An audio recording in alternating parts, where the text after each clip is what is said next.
Hey guys, welcome to अपनी पाठशाला में मैं संजीव कुमार आप सभी प्रिय छात्र छात्राओं का स्वागत करता हूं। प्यारे बच्चों, आज की इस क्लास में हम लोग पढ़ने वाले हैं आपके क्लास 9th के इंग्लिश बुक पनोरमा पार्ट 1 के पोइट्री सेक्शन से साउंड पोएम को, जिसके पोइट हैं रजनी पुरुलेकर। और सबसे पहले इस वीडियो में हम लोग रजनी पुरुलेकर के बारे में जानेंगे, उसके बाद पोएम के लाइन बाय लाइन एक्सप्लेनेशन को भी हम लोग जानने वाले हैं।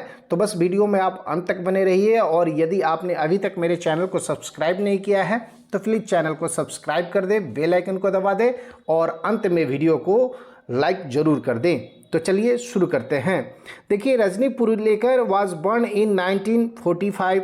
रजनी पुरुलेकर का जन्म जो है वो 1945 ईस्वी में हुआ था। Recipient of Maharashtra state award, और रेसिपिएंट मतलब होता है प्राप्त करने वाला, यानी रिसीवर कह सकते हैं। तो महाराष्ट्र स्टेट अवार्ड्स उनको प्राप्त उन्होंने करा था, यानी महाराष्ट्र स्टेट अवार्ड से उनको सम्मानित किया गया था। Is a poet in Marathi, और वो मराठी भाषा की कवित्री हैं।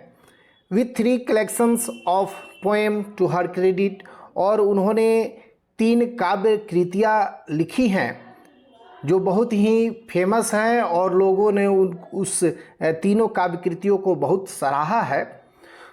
The present poem taken from the Indian literature, और ये जो वर्तमान में कविता जो आप पढ़ रहे हैं साउंड, जो लिया गया है इंडियन लिटरेचर से, यानी भारतीय साहित्य से।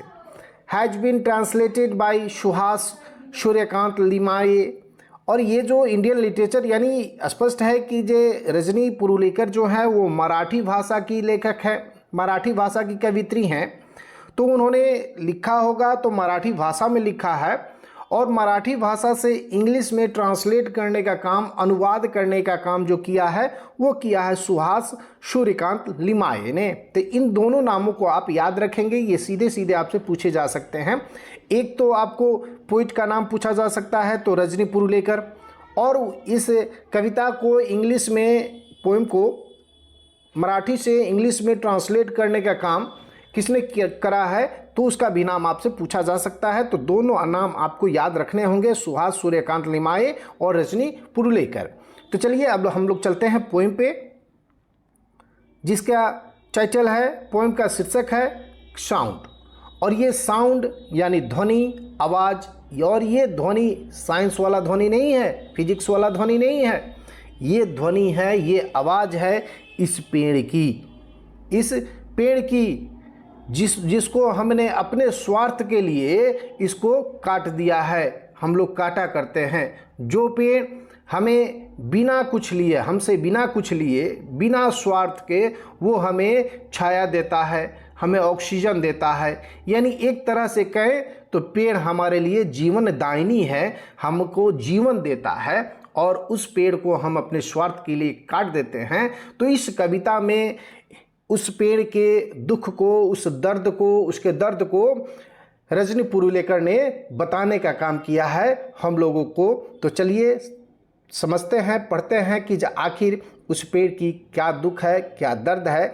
देखिए इस पिक्चर में ये जो पेड़ का फोटो दिया हुआ है, इस कटा हुआ पेड़ का, और इसमें जो पेड़ है ना क्या कर रहा है, रो रहा है। देख पा रहे होंगे आप कि जे पेड़ जो है ना रो रहा है, और रो रो कर अपनी व्यथा को व्यक्त कर रहा है। क्या है, चलिए देखते हैं।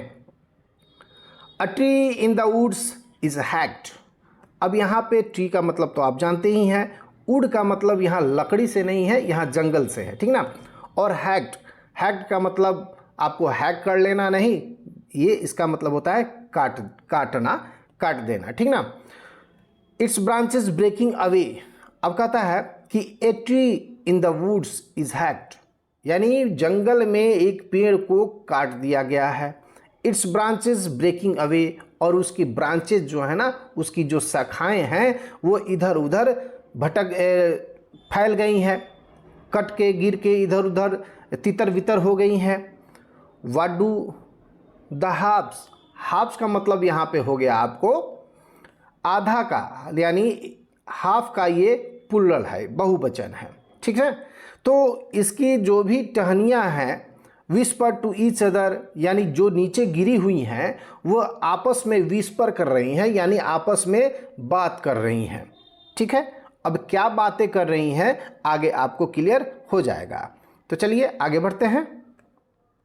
आगे कहता है कि डू दे मोन and grown.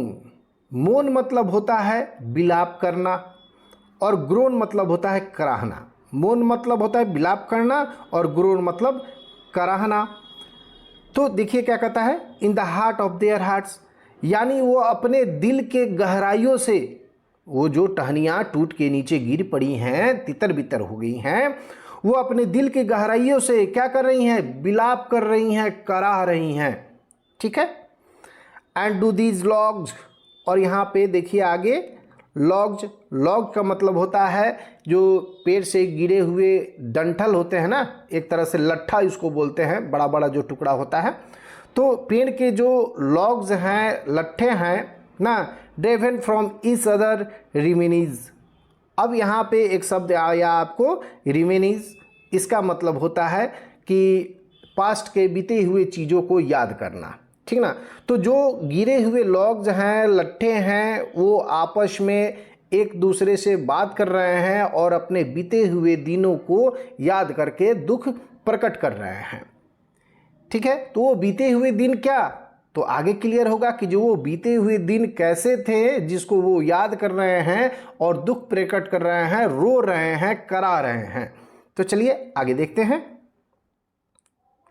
Do they remember how the wind tossed them. Remember मतलब याद करना, विंड मतलब हवा, टॉस मतलब उछालना। तो ये कहता है कि जे वो याद कर रहे हैं, क्या वो याद कर रहे हैं जो उन तेज हवाओं ने हम क्या करते थे, हमें झकझोरते थे, हमको उछालते थे। ठीक है, how they got drenched in rain. Drench मतलब होता है पूरी तरह से भिगा देना। तो वो कैसे उस बारिश में क्या होते थे, भीग जाते थे, पूरे के पूरे भीग जाते थे वो पेड़। And the blues in the spring, और स्प्रिंग ऋतु में, वसंत ऋतु में वो खिल उठते थे, खिलखिला उठते थे। ठीक है, एंड द फैल इन ऑटम, और ऑटम के महीने में यानी पतझड़ के महीने में, पतझड़ जो मौसम है उनको पूरी तरह से उनके पत्ते को गिराकर उनको नंगा कर देता था, खाली कर देता था। तो वो इन सभी चीज़ों को याद कर रहे हैं कि जो कैसे वो हवाओं द्वारा झकझोरे जाते थे, टॉस किए जाते थे, उछाले जाते थे, उन बारिशों के मौसम में बारिशों के पानी द्वारा उनको भिगाए जाते थे, और कैसे वो बसंत ऋतु में खिल जाते थे, और कैसे ऑटम ऋतु में वो एकदम खाली पड़ जाते थे, पत्ते उनके पूरे गिर जाते थे। यही सारी चीज़ वो याद कर रहे हैं और दुख को प्रकट कर रहे हैं, रो रहे हैं, करा रहे हैं। Oh but the wind no, और ये सब कौन जानता है, ये सब वो हवाएं जानती हैं, वो बारिश जानता है, वो स्प्रिंग का मौसम जानता है, वो ऑटम का मौसम जानता है, हमारे दुख को, हमारे दर्द को। The wind blowing with a din in a place forlorn sings such song.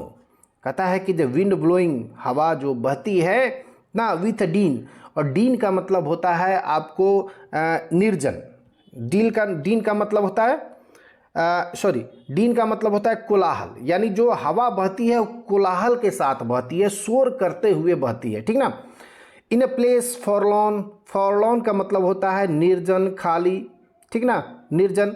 तो वही कहता है कि जो हवा जो बहती है ना, वो शोर के साथ कोलाहल करते हुए, शोर करते हुए बहती है, इन प्लेस फॉरलॉर्न, और निर्जन स्थानों में भी, और सिंग्स सच सॉन्ग, और वो हवा हमारे गीतों को क्या कहती है, वो कोलाहल नहीं कर रही है। कहने का मतलब कि जो वो हमारे गीतों को गा रही है, हमारा जो दर्द है, हमारा जो दुख है, उन गीतों को वो गा रही है।